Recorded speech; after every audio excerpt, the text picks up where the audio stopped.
우리의 인생은 끊임없는 선택의 과정입니다. 어떻게 선택하느냐에 따라서 우리의 인생이 달라집니다. 오늘 현재 내 삶도 과거의 선택의 결과입니다. 그때 그런 선택을 했다면 참 좋았을 텐데, 그때 그런 선택을 하지 않았더라면 참 좋았을 텐데, 우리는 살면서 선택 때문에 기회를 얻기도 하고 잃어버리기도 합니다. 제2차 세계대전 때 아우슈비츠에 있었던 유대인 정신과 의사가 있습니다. 그의 이름은 빅터 프랭클입니다. 로고테라피라고 하는 독특한 방식의 치료법을 개발한 그는 아우슈비츠에 있으면서 사람들을 관찰했습니다.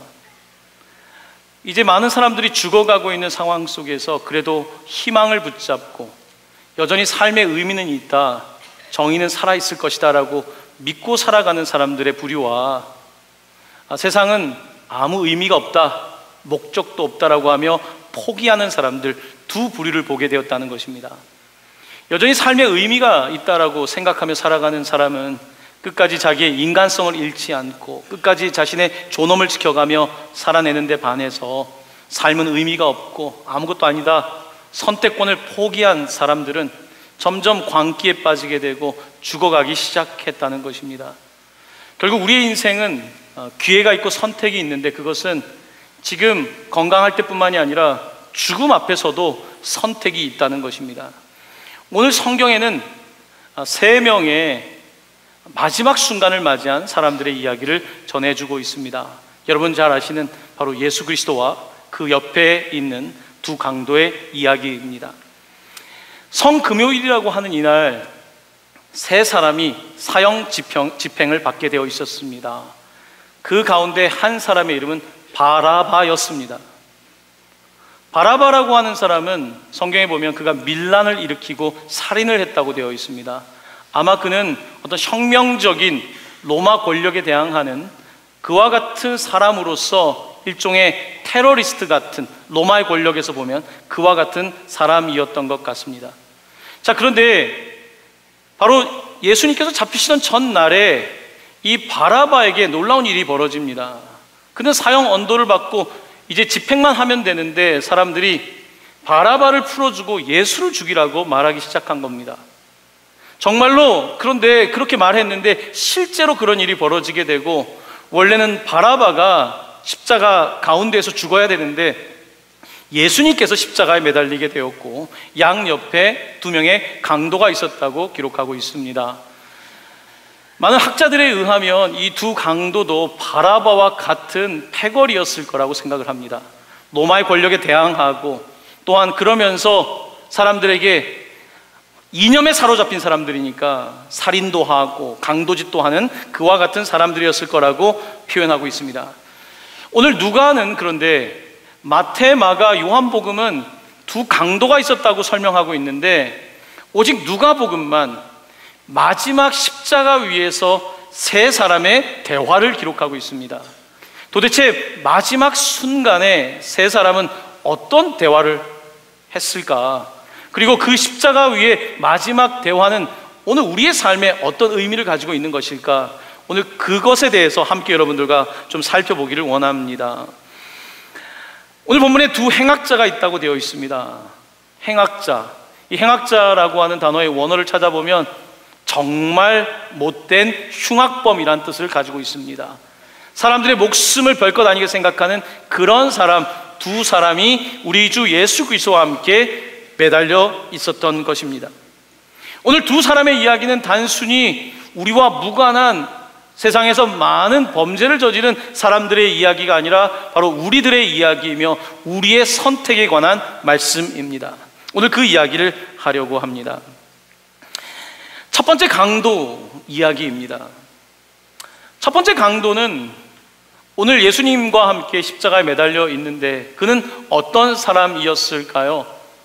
우리는 그에 대해서 많은 것을 알 수는 없지만 그가 말했던 한 구절에서 이 사람이 어떤 사람인지 추측할 수 있는 대목이 있습니다. 여러분 성경의 39절 말씀을 저와 함께 같이 읽어보도록 하겠습니다.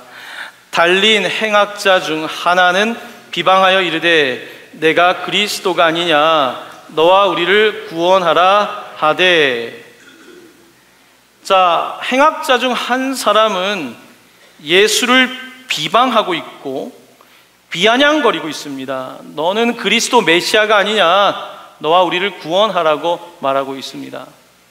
여러분, 같이 죽고 있는데 지금 두 사람은 나쁜 짓을 해서 사형 선고를 받았는데 가운데 있는 사람은 바라바를 대신해서 죄가 없는데 십자가에 매달려 있습니다. 그런데 이 사람은 예수를 비아냥거리고 있습니다. 조롱하고 있습니다. 여러분, 사람이 죽을 때가 되면 좀 바뀌어야 될 텐데, 사람이 좀 죽음이 임박해 오면 그래도 자기의 죄도 좀 깨닫고, 내가 헛살았구나, 내가 다시 혹시 태어난다면 이렇게 살면 안 되겠다, 보통 이렇게 생각하는 게 정상적일 텐데 오늘 이 사람은 그렇지가 않습니다. 지금 죽어가고 있는데 곧 숨이 멎을 텐데 전혀 죄책감을 느끼고 있지 않습니다. 여러분, 세상의 많은 범죄자, 특별히 흉악범들 가운데에 나타나는 공통점 하나를 찾으려면 그들에게 별로 감정이 없다는 것입니다. 특별히 자기에 대한 감정은 있는데 타인을 이해할 수 있는 공감 능력이 많이 결여되어 있다고 말합니다. 공감 능력이 낮은 사람들의 특징은 자존감이 낮습니다. 오늘 십자가에서 같이 죽고 있는데 예수님을 위에 올라가려는 거예요. 아니, 지금 이 상황인데도 예수님을 욕하고 자기를 높이고 싶은 거예요. 자존감이 낮은 사람은 자꾸 남을 짓밟고 올라가려고 하는 경향을 가지고 있습니다. 오늘 이 강도는 십자가 위에서도 자기에 집중하고 있고 상대방을 비웃고 있습니다. 이 순간에 자기의 잘못에 대하여 인정하려고 하는 마음이 하나도 없습니다. 보통 흔히 범죄자들 가운데 나타나는 어떤 심리적인, 어떤 성격적인 진단을 보통 사이코패스란 말 들어보셨죠? 소시오패스란 말 들어보셨을 겁니다.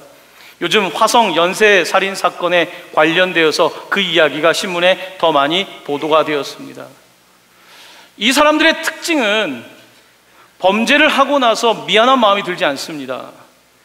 그 범죄를 조금 더 치밀하게 완전 범죄를 했어야 되는데 후회가 남습니다.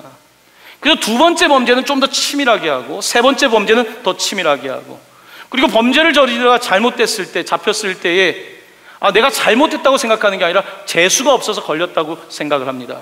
보통 이와 같은 독특한 사고 유형을 갖고 감정의 형태를 갖고 있는 사람들을 사이코패스, 소시오패스라고 말합니다. 바로 오늘 본문에 등장하고 있는 사람은 조금 그와 같은 모습에 닮아 있습니다. 지금 아무런 죄책감을 느끼지 않고 오히려 화를 내고 있어요. 그는 지금 누구에게 미안해하지 않습니다. 내가 고통을 준 사람에게 미안한 게 아니라 지금 다른 사람을 고쳐주고 싸매어준 예수가 죽고 있는데 그를 바라보면서 그에 대한 연민을 느끼는 것이 아니라, 공감하는 것이 아니라 그에게 따지고 있습니다. 당신이 하나님 아들이면 나도 구해보고 다 구해보시지. 그 하나님께 화를 내고 있는 것입니다. 자, 이와 같은 유형의 사람들은 마지막까지 자신을 돌아보고 회개하는 그와 같은 순간을 맞지 못합니다. 제가 이제 미국에서 심리학 수업을 들으면서 이제 어떤 수업에서 이제 감옥에 있는 사람을 만나서 이제 연습을 해봐야 되는 거예요. 그래서 이제 감옥에서 있던 사람을 직접 만나가지고 이제 상담이라기보다는 이제 초기 면접을 하게 되는데요. 저도 많이 긴장했었죠. 근데 느낌이 뭐냐면요, 감정이 잘 소통이 되지 않습니다. 별로 감정이 없어요. 감정이 없기 때문에 자기 일에 대해서 그저 보통 사람들이 어떻게 저러지? 라고 하는 마음에 막 화가 나게끔 해요.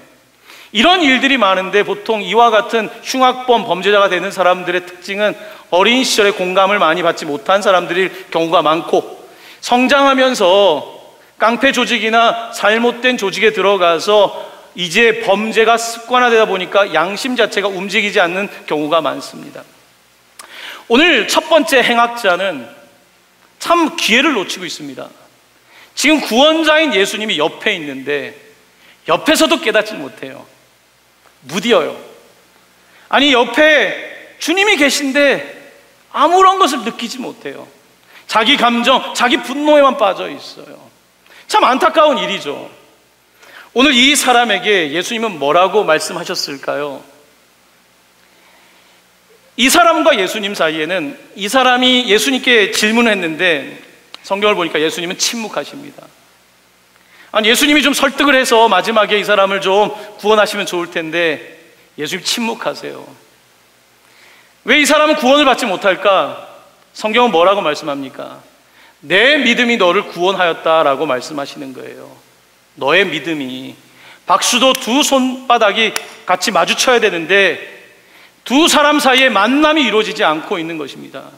너의 믿음이 너를 구원하는데 마지막 십자가 위에서도, 마지막 임종의 순간에도 세상에 화가 나 있고 세상이 나에게 잘못했다고 판단하고 무엇보다 그 책임의 마지막 궁극적인 존재는 하나님이라고 말하고 있는 것입니다. 그러므로 그는 돌이키지 않습니다. 내 믿음이 너를 구원한다고 했는데 마지막 순간에도 믿음이라고 하는 것을 갖지를 못합니다. 세상에 이런 사람들이 있습니다. 마지막 죽는 순간에도 변화를 거부하는 사람들, 참 안타까운 거죠. 사람이 죽을 때라도 두 손 들고 병상에서 세례라도 받겠다. 아니, 나는 믿어지진 않는데 그래도 내가 마지막 세례라도 받겠다. 이게 보통 우리가 살아가야 되는 일반적인 상태가 아니겠습니까? 하지만 첫 번째 사람은 그렇게 하지 못하고 끝까지 이 기회를 놓치고 맙니다. 자, 두 번째 사형수 이야기입니다. 자, 두 번째 사형수는 첫 번째 사형수가 예수를 비웃을 때에 이 사람은 이렇게 말하고 있습니다. 여러분 40절 말씀인데요, 40절과 41절 말씀을 저와 함께 같이 봉독하겠습니다. 하나는 그 사람을 꾸짖어 이르되 내가 동일한 정죄를 받고서도 하나님을 두려워하지 아니하느냐? 우리는 우리가 행한 일에 상당한 보응을 받는 것이니 이에 당연하거니와 이 사람이 행한 것은 옳지 않은 것이 없느니라 하고. 자, 지금 첫 번째 사형수와 예수님 사이에 대화라기보다는 일방적으로 이야기가 있었고 침묵이 흐르고 있었습니다. 자, 그 다음에 여기에 있는 사형수와 예수님 또 옆에 있는 사형수 사이에 대화가 오고 가고 있습니다. 두 번째 사형수가 첫 번째 사형수에게 이렇게 말합니다. 그를 꾸짖고 있습니다. 그를 꾸짖으며 이렇게 말합니다. 너와 나는 죄를 지었기 때문에 거기에 대한 죄값을 치르는 게 당연하지만 오늘 우리 가운데 있는 이 사람이 행한 것 중에 잘못한 것이 한 가지라도 있는가라고 그를 꾸짖고 있는 것입니다. 두 번째 사형수는 첫 번째 사형수와는 다릅니다. 그가 지금까지 어떤 삶을 살았는지, 그가 강도짓도 했고 살인을 했을 수도 있고 많은 폭력을 행했을 수도 있습니다. 국가 전복을 하려고 하는 그런 행위를 했을 수도 있습니다. 하지만 적어도 오늘 두 번째 사형수는 자기 인생을 마지막 피를 흘리는 자리에서 돌아봅니다. 나는 죄값을 치른다는 거예요. 여러분, 이게 얼마나 성숙한 태도입니까? 끝까지 나는 죄가 없다라고 말하는 사람, 그 사람은 도덕적으로 완전히 무너져 있는 사람이거나 공감 능력이라고 하는 것은 아예 없는 사람일 것입니다. 하지만 두 번째 이 사람은 자신의 잘못을 인정하고 있습니다. 두 번째 사람의 모습에서 오늘 우리는 우리의 모습을 봐야 합니다. 오늘 내가 죽는 것은 당연하다라고 하는 그런 태도가 필요한 거예요. 그런데 어떤 사람들은 죽을 때 왜 나만 죽냐고 말합니다. 왜 저 사람이 죽지 않고 내가 죽느냐고 말합니다. 더 악한 사람들이 있는데 왜 내가 더 고난을 당하냐고 말합니다. 하지만 오늘 두 번째 사형수는 성숙한 인생관을 가지고 있습니다. 그가 어떻게 살았던지 지금 나는 죄값을 치르고 있습니다. 이게 회개인 거예요. 죄값을 치르지 않고 감옥을 피하는 것이 맞는 것이 아니라 오늘 이 사람은 이 상황을 받아들이고 있습니다. 그의 진실한 모습 한 면을 보고 있는 것입니다. 오늘 두 번째 사형수에게서 우리는 그동안 누가복음에 등장하지 않았던 독특한 변화를 보게 됩니다. 여러분, 지금 예수님께서 십자가에 달려 돌아가실 때에 제자들은 다 떠났습니다. 제자들과 많은 사람들은 예수님이 기적을 할 때 예수를 구세주라고 믿었습니다. 아픈 사람을 고칠 때 그가 구원자라고 생각했습니다. 나사로가 죽었다 살아났을 때 그가 구원자라고 생각했습니다. 하지만 그가 십자가에 매달릴 때에 어떤 사람도 예수를 구원자라고 부르지 않았습니다. 그는 실패자이고, 정치적으로 말하고 법률적으로 말한다면 로마에 반역한 범죄자에 지나지 않습니다.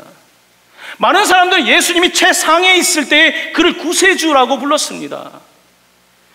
자, 그런데 오늘 이 한 명의 사형수는 예수님이 가장 낮은 곳에 있는데 그를 구원자로 경험하고 있습니다. 지금 이 사람은 예수님이 피를 흘리고 있고 어제 밤새 맞아서 만신창이가 되어서 자기 목숨도 구원할 수 없는 사람인데, 오늘 이 사형수는 예수를 구원자로 경험하고 있는 것입니다.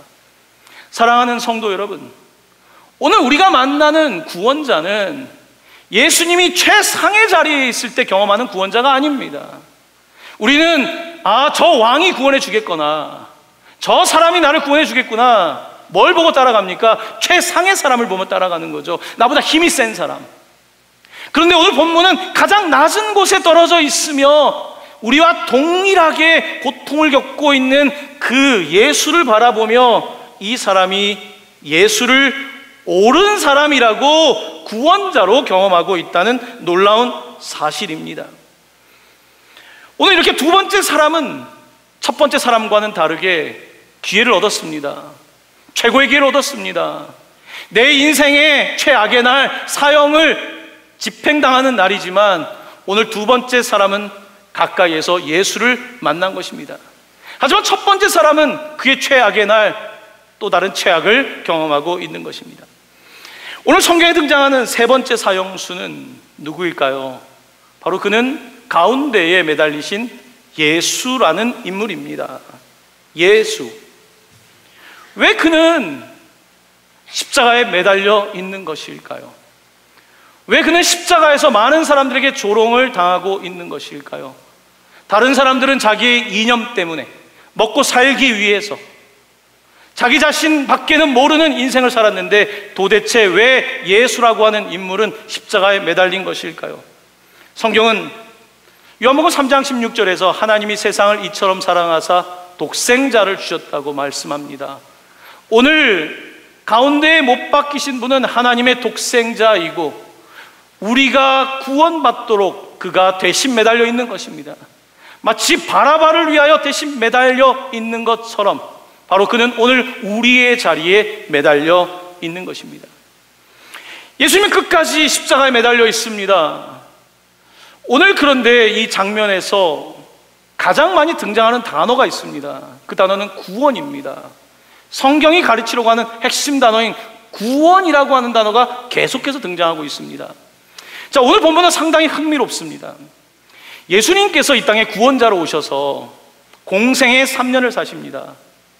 그가 첫 번째 공생애를 시작할 때에 광야에서 사단에게 40일 동안 시험을 받습니다.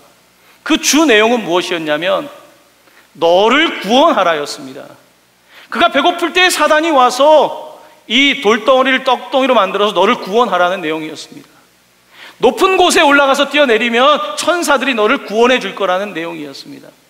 너가 나한테 절하면 모든 세상을 지배할 수 있는 구원자가 될 수 있도록 해주겠다라고 하는 유혹이었습니다.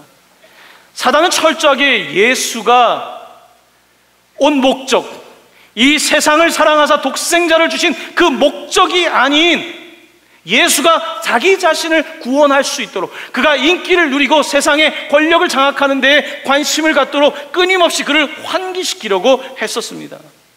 자, 그런 시험을 당한 예수님은 3년의 삶을 마치고 이제 마지막 시험을 당하고 있습니다. 오늘 본문에는 공교롭게도 사단이 예수님을 3번 시험한 것처럼 3번의 시험이 등장하고 있습니다.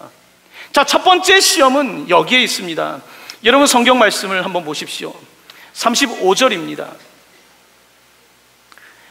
백성은 서서 구경하는데 관리들은 비웃어 이르되 저가 남을 구원하였으니 만일 하나님이 택하신 자 그리스도이면 자신도 구원할지어다. 첫 번째 시험은 바로 관리들이 하는 말이었습니다. 백성들과 더불어 너를 구원하라는 것이었습니다. 남을 구원하지 말고 너나 구원하라는 말이었습니다. 자, 두 번째 시험이 닥칩니다. 36절입니다. 들어보십시오. 이번엔 군인들입니다. 군인들도 희롱하면서 나와 신포도주를 주며 이르되 내가 만일 유대인의 왕이면 내가 너를 구원하라 하더라. 두 번째 시험입니다. 자, 세 번째 시험은 마지막 행악자가 했던 이야기입니다. 우리 39절 함께 봉독합니다. 달린 행악자 중 하나는 비방하여 이르되 내가 그리스도가 아니냐 너와 우리를 구원하라 하되, 예수님께서 40일 동안 3번이나 너를 구원해라.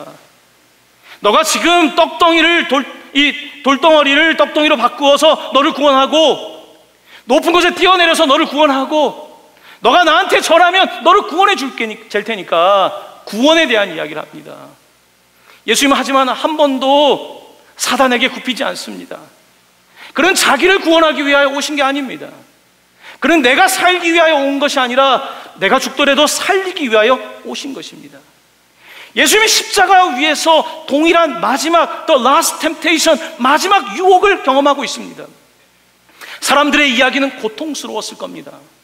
벌거벗은 채로 사람들이 너나 구원하지, 군인들이 그의 옷을 뽑아서 제비를 뽑으면서 너나 구원하지, 같이 매달려 있는 한 사람이 마지막 펀치를 날립니다. 너와 우리를 구원해봐라. 이 흉악범에게 그와 같은 치욕을 당하고 있습니다. 저 같으면 뛰어내려 오고 싶었을 것입니다. 하지만 예수님께서는 이와 같은 상황 속에서 그는 끝까지 그의 목표대로 갑니다. 그의 목표는 무엇입니까? 남을 구원하는 것입니다. 그의 목표는 여전히 남을 구원하는 것입니다. 남할 때 남이 아니라 바로 여러분과 저를, 바라바 같은 우리를 위하여, 흉악범 가운데 흉악범인 우리들을 위하여, 우리가 죽는 것은 거기에 맞는 상당한 보응을 받는 것이지만 옳은 삶을 살았던 그가 우리를 위하여 십자가에 죽으신 것입니다. 예수님은 오늘 별로 말씀을 하지 않습니다. 하지만 오늘 이 한 명의 행악자를 깨운 말씀이 있었습니다. 그에게 구원을 보게 한 놀라운 말씀은 오늘 본문 우리가 서두에 읽었던 34절입니다. 우리 34절 말씀을 함께 봉독합니다. 시작. 이에 예수께서 이르시되 아버지 저들을 사하여 주옵소서, 알지 못한 이민이이다 하시더라. 그들이 그의 옷을 나눠 제비 뽑을새. 두 행악자와 모든 사람들은 들었어요. 아버지 저들의 죄를 용서하여 주십시오. 저 사람들이 저러는 것은 몰라서 그런 겁니다. 그들을 지금 변호하고 있는 거예요. 예수님이 자기가 죽으면서 몰라서 저러는 것입니다 라고 하는 변호의 입장에 서 있습니다. 하지만 많은 사람들은 웃고 있었죠. 저 정신병자 아닌가, 그리고 너나 구원하라고 말합니다. 많은 사람들은 이 예수의 구원 사건에 대해서 여전히 공감하지 못합니다. 공감 능력이 없어요. 여러분, 많은 사람들은 공감 능력의 차이가 있는데요, 전혀 자기 세계 속에 살아가는 흉악범 같은 사람이 있지만, 또한 멀쩡한 것 같지만 전혀 예수에 관하여 알고는 있지만 공감하지 못하는 사람들이 많습니다. 그런데 놀랍게도 범죄자에 속하는 이 또 다른 사형수가 예수의 마음을 알고 있습니다. 그리고 그는 내가 죽는 것은 당연하지만 당신에겐 그런 일이 없어야 됩니다라고 말하는 것입니다. 오늘 이제 마지막 이야기입니다. 첫 번째 대화는 첫 번째 사형수와 예수님은 침묵했지만 대화였고, 두 번째 대화는 사형수와 사형수 사이에 있었던 대화였습니다. 이제 마지막 대화는 두 번째 사형수와 가운데 있던 사형수 예수의 대화입니다. 42절입니다. 우리 함께 마지막 사형수가 부탁했던 내용을 함께 읽어보도록 하겠습니다. 이르되 예수여 당신의 나라에 임하실 때 나를 기억하소서 하니. 마지막 숨을 거두기 전에 사형수가 했던 말입니다. 예수여. 그 이름의 뜻은 구원자란 뜻이죠. 구원자 예수여, Your kingdom come. 당신의 왕국, 당신의 통치가 올 때에 나를 기억해 주소서. 오늘 이 두 번째 행악자는 Your kingdom, 하나님의 나라가 아니라 My kingdom, 나의 왕국에 살던 사람입니다. 그는 나름대로 정치한다고 이념을 내세워서 살았던 사람이었을 것입니다. 그리고 수단을 정당화했습니다. 나는 옳은 사람이라고 하는 생각을 갖고 살았습니다. 그래서 로마에 대적할 수 있는 유대인의 킹덤, 유대인의 나라를 꿈꿨습니다. 또한 거기에 공헌할 수 있는 마이 킹덤, 내 나라에 대해서 생각했던 사람입니다. 하지만 그는 죽음 앞에서 깨닫게 됩니다. 마이 킹덤, 내 나라가 아니라 Your kingdom. 예수님께서 기도하신 것처럼 당신의 나라가 오게 하시며, 바로 당신의 나라, 당신의 통치, 유대인의 왕일 뿐만 아니라 열방의 왕이신 당신께 이제 내가 나를 드립니다. 그는 지금 마지막 순간에 전적인 변화를 경험하고 있습니다. 바로 당신의 나라가 임하실 때에 제발 저를 기억해 주십시오. Remember me. 나를 기억해 주십시오. 여러분, 사람이 죽는 것이 왜 두렵습니까? 죽음의 고통, 물리적인 통증의 고통도 있지만 죽음의 두려움은요, 잊혀지는 두려움입니다. Forget. 사람들이 나를 잊을까 봐. 그건 고통스러운 거예요. 어린 시절에 누가 부모님이 내 생일을 기억해 주지 않을 때 괴로운 거거든요. 사랑하는 사람이 결혼기념일을 기억해 주지 않을 때 괴로운 거거든요.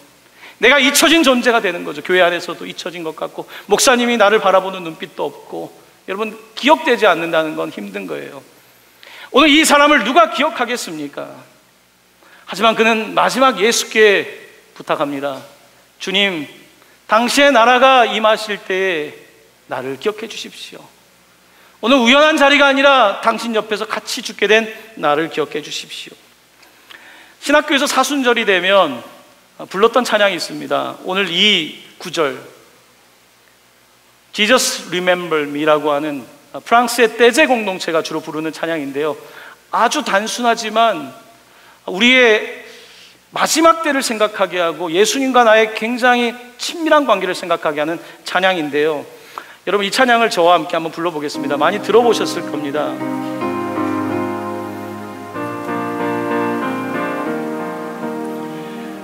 주여, 주 예수여, 저를 기억해 주소서. 주여, 주 예수여, 당신 나라 임하실 때. 한번 찬양합니다. 주여, 주 예수여, 저를 기억해 주소서. 주여, 주 예수여, 당신 나라 임하실 때. 한 번 더 찬양합니다. 주여, 주 예수여, 저를 기억해 주소서. 주여, 주 예수여, 당신 나라 임하실 때. 오늘 두 번째 사형수는 지저스, 예수여, 구원자여 라고 그를 마지막에 부르고 있습니다. 그리고 그는 My kingdom이 아니라 Your kingdom, 내가 지금까지 쌓아왔던 내 모든 인생, 내가 열정을 내어서 살았고 내가 그렇게 살았던 나의 킹덤이, 내 인생이라고 하는 것이 얼마나 당신 앞에서 보잘것없는지, 그는 함께 예수 그리스도와 함께 피를 흘리고 숨을 헐떡이는 그 와중에 Jesus remember me, 나를 기억해 달라고 말하고 있습니다. 이제 예수님의 7마디 중에 한 마디인 바로 이 강도에게 하시는 말씀입니다. 우리 43절 말씀 함께 봉독할까요? 예수께서 이르시되 내가 진실로 내게 이르노니 오늘 내가 나와 함께 낙원에 있으리라. 아멘. 예수님께서는 오늘 이 사람을 바라보십니다. 나를 기억해 달라고 할 때 예수님께서 뭐라고 하십니까? 오늘, today. 누가복음은 오늘이라는 단어를 계속 씁니다. 삭개오에게 오늘이 있었던 거예요. 혈루병 앓던 여인에게 오늘이 있었던 것이고, 바디모에게 예수를 만난 오늘이 있었던 것이고, 오늘 마지막 기차에 올라타고 있는 이 사형수에게 today, 오늘. 너가 살아온 삶의 시간과는 상관없이 today, 오늘 진정으로 당신의 잘못을 깨닫고 예수께 나를 기억해달라고 말하는 이 순간, 바로 today, 오늘 내가 나와 함께 낙원에 이르리라 주님 말씀하고 계시는 것입니다. 저는 죽는 사람들을 미국의 병원에 사역하면서 많이 만났습니다. 죽음 앞에서 변하는 사람도 있지만 죽음 앞에서도 변하지 않는 사람들은 있습니다. 인생은 선택이죠. 늘 변화를 위한 기회가 있지만 선택하지 못하는 것입니다. 이번 주에 어떤 탈북자 우리 교회 성도의 이야기를 들었습니다. 그 이야기를 들으면서 이런 생각이 들었어요. 탈북을 했다고 북한 사람이 금방 바뀔까요? 여러분, 한국 사람이 이민 가면 금방 바뀌는 줄 아십니까? 갑자기 한국에서 공부 안 했던 애가 미국 가면 갑자기 공부를 잘할 거라고 생각하십니까? 사람은 그렇게 환경이 바뀐다고 해서 그렇게 팍팍 바뀌기가 어렵습니다. 이분이 북한을 떠나서 탈출을 했습니다. 15,000km를 건너야 됩니다. 두만강, 압록강을 넘던지 넘고 중국을 거쳐서 베트남과 라오스와 태국을 있는 먼 여정입니다. 버스를 타야 되고 기차를 타야 되고, 그리고 정글을 지나야 합니다. 그곳은 사람들에게 걸리지 말아야 될, 경찰에게 걸리지 말아야 될 비밀 루트를 통해서 지나오게 됩니다. 그리고 메콩강을 지나서 태국까지 가게 됩니다. 메콩강을 건널 때에 그 물에 빠져 악어에게 물려 죽은 탈북자의 숫자는 셀 수가 없습니다. 그 많은 길을 거쳐서 지금까지 여기에 온 겁니다. 이분도 한 아이를 업고 탈북을 했습니다. 이제 도착을 했어요. 태국까지. 정말 하나님 은혜죠. 하나님이라는 건 아직 잘 모르니까 그냥 감사하고 이제 내 인생이 달라졌다고 하는데, 도착하면 사람은 배고프고 한 건 다 똑같은 거예요. 도착했는데 이제 밥을 먹어야 되는데 이제 사람들이 밥을 안 먹고 누굴 기다리더래요. 누굴 기다리나 봤더니 목사 새끼를 기다리고 있더래요. 북한에서는 목사 새끼, 선교사 새끼가 제일 나쁜 새끼거든요. 그래서 원수라고 아니라 원수라고 부른대요. 숫자, 쌍시옷을 원수. 자기는 같이 배도 고파 죽겠는데 자꾸 목사를 기다리는 게 너무 좀 마음에 안 들어서 자기는 목사가 있으면 나갔대요. 밥만 먹고. 기다려야 되니까 너무 짜증나고. 자, 그런데 어느 날 이제 식사를 하고 나서, 그날은 나가지 않았나 봐요. 찬송가를 한 곡 가르쳐 줬대요. 그때 가르쳐줬던 찬송가가 369장 죄짐 맡은 우리 구주였대요. 이 찬양을 이제 배우는데, 그게 마음에 들어온 거예요. 얼마나 무거운 짐을 지고 여기까지 왔습니까? 죄짐 맡은 우리 구주 어찌 그리 좋은 친구인지.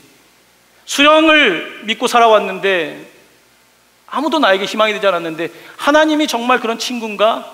이 가사가 그날 자기에게 들어왔다는 거예요. 그리고 이분은 이제 탈북하고 나서도 이제 시를 잘 쓰시는 분입니다. 그래서 그가 쓴 시 한 편이 또 어떤 작곡가가 써줘서 찬송으로 만들어졌는데, 우리 교회 오는 성도 이야기입니다. 탈북을 하고 나서 그가 죄짐 맡은 우리 주님을 만난 거죠. 죄짐 맡은 우리 구주라고 하는 이 가사가 여러분 참 좋아하시죠? 이 노래의 배경에 대해서 잠시 말씀드리려고 합니다. 이 곡을 쓴 사람은 아일랜드 사람이고 조셉 스크리븐이라고 하는 사람입니다. 이 사람이 아일랜드에서 영국으로 유학을 가서 공부를 하고 이제 대학을 마치고 사랑하는 사람이 있어서 결혼을 준비하고 있었습니다. 결혼 전날, 그런데 이 약혼녀가 사고로 죽게 됩니다. 이런 일을 경험하고 나서 이제 더 이상 영국 아일랜드에 사는 게 불편해서 캐나다로 이민을 오게 돼요. 거기서 일하고 열심히 살면서 살아갑니다. 그러다 또 사랑을 만났어요.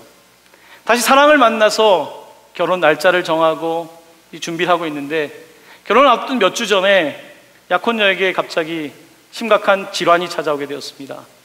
결혼을 앞두고 또 두 번째 사랑이 이 남자를 떠나가게 됩니다. 충격에 휩싸이게 되죠.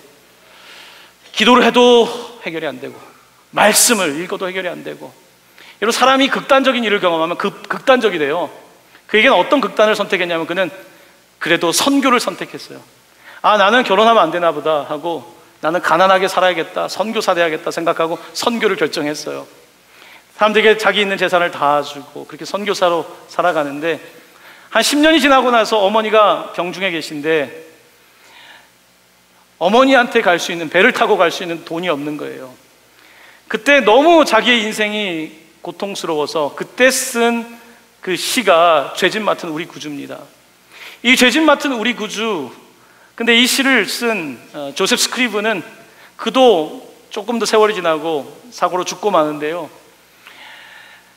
그의 이 시를 미국에 있는 어떤 사람이 곡을 붙였고, 그리고 이게 시카고의 그 유명했던 전도자 무디의 그 부흥회 때 가장 사람들이 즐겨 불렀던 찬양이 된 거예요.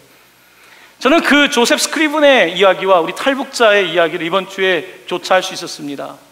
아, 바로 그가 쓴 이 시가, 아니 어떻게 벌써 수백 년의 시간이 지났는데 태국에 있는 탈북자의 마음을 움직였을까? 그런 마음이 들었습니다. 죄짓 맡은 우리 구주, 여러분, 오늘 두 사람의 행악자가 있습니다. 한 사람은 마지막까지 자기의 짐을 지고 있습니다. 끝까지 세상이 잘못된 거고, 끝까지 억울하고, 끝까지 하나님을 향하여서 자기의 주먹을 피지 않는 사람입니다. 끝까지 자기의 죄짐을 지고 가는 한 사람입니다. 또 한 사람의 사형수가 있습니다. 그는 평생 자기의 나라를 위하여서 열심히 짐을 지고 살았습니다. 하지만 오늘 그의 삶의 마지막 순간에 예수님께 자기의 모든 죄짐을 내려놓았습니다.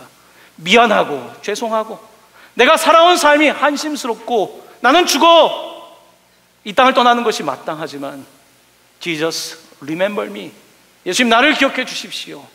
그렇게 고백하는 그에게 우리 주님께서는, 사랑이 많으신 우리 주님, 은혜가 많으신 우리 주님께서는 today, 오늘 내가 나와 함께 낙원에 있다라고 약속해 주셨습니다. 사랑하는 성도 여러분, 여러분도 짐을 지고 사시는 줄로 압니다. 짐은요, 끝까지 져서 되는 게 아닙니다. 우리 주님이 여러분 가운데 계시지 않습니까? 여러분들의 짐을 주님께 맡기시기를 바랍니다. 주님을 만날 수 있게 되기를 바랍니다. 여러분의 삶의 today, 오늘이 구원의 날이 되고 여러분의 삶의 새로운 시작이 될 수 있게 되기를 우리 주 예수 그리스도의 이름으로 간절히 축원합니다. 아멘.